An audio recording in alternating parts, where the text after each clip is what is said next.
30 odhiambo makawuono. Machiegni medruok e nengo mag modhi nyamburko maduene ne en mantiere malo mogik ma osetimore thuolo ma dweche 8 mosekalo. Mana kaka Dino Koth leronwa, rameny koro ket e ting' mar osuru ma mwandu no koro medo ket e wi jopiny. Kata bed ni jatend piny Kenya William Ruto to ramo ni onge pek mar osuru ma jopiny onego bed ni ywago.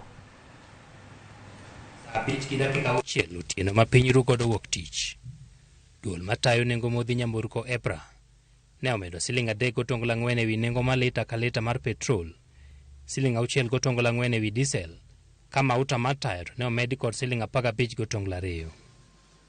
EPRA ne ogolo lendo no mana thuolo matin bang' jatend piny Kenya William Ruto tieko twak kod jofwambo kama ne owuoye wi osuru ma ijuogo ewi nengo modhi nyamburko.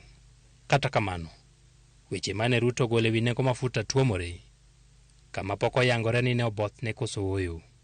Mokwongo, this 8% that we are adding is going to give us about 50 billion shillings. It will begin to deal with the problem of roads across the country. Okay. Ei nengo mag modhi nyamburko, siling 18 ijuogo ewi lita ka lita mar gero ndara kata bogo kuonde ma okethore. Nyaka sani jonyiewo choko ma ok tin siling bilion 14 dwe ka dwe mar loso ndara ka ginyiewo petrol kod diesel. Ruto bende wacho ni paro mar chik mar choko osuru ma pod ni e nyim od bura. Moko kuom osuru idhi gol oko e modhi mag nyamburko. But what have I done to balance it out? Because I made a commitment that we need to relook, right? I have removed on the same fuel, as we add 8%, I have removed 3.5% road development levy from fuel. I have removed 2% of IDF on the same fuel. Nengo ma ilando dwe ka dwe onge osuru ma iluongo ni road development levy. Nitie mana mar medo dongruok e reru ma iluongo ni railway development levy. E singo mane ogolo kane osero ombulu kuom jopiny, Ruto ne osingo ni obiro wito oko osuru mar VAT. Okang' mantiere chik masani mayango ni VAT nyalo gol oko kata ijuogo e 16%.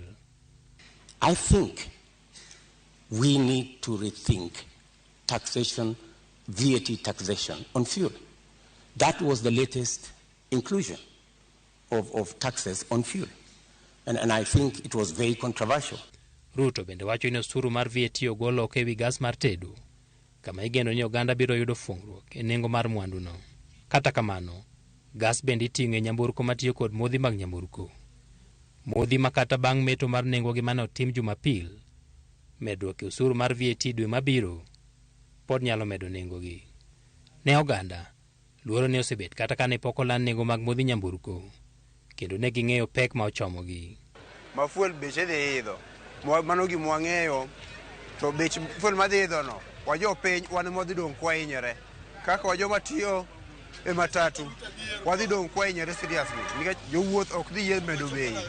Jogo matiyo kod mauta mar taya tedo kod neno kuonde maonge sitima bende koro pek ochomo ka mwandu no ne omed nengo ne kod siling 15.2 lita ka lita. Dino Koth, Ramogi TV, Nairobi. Nyakura Mgajwang' jatend piny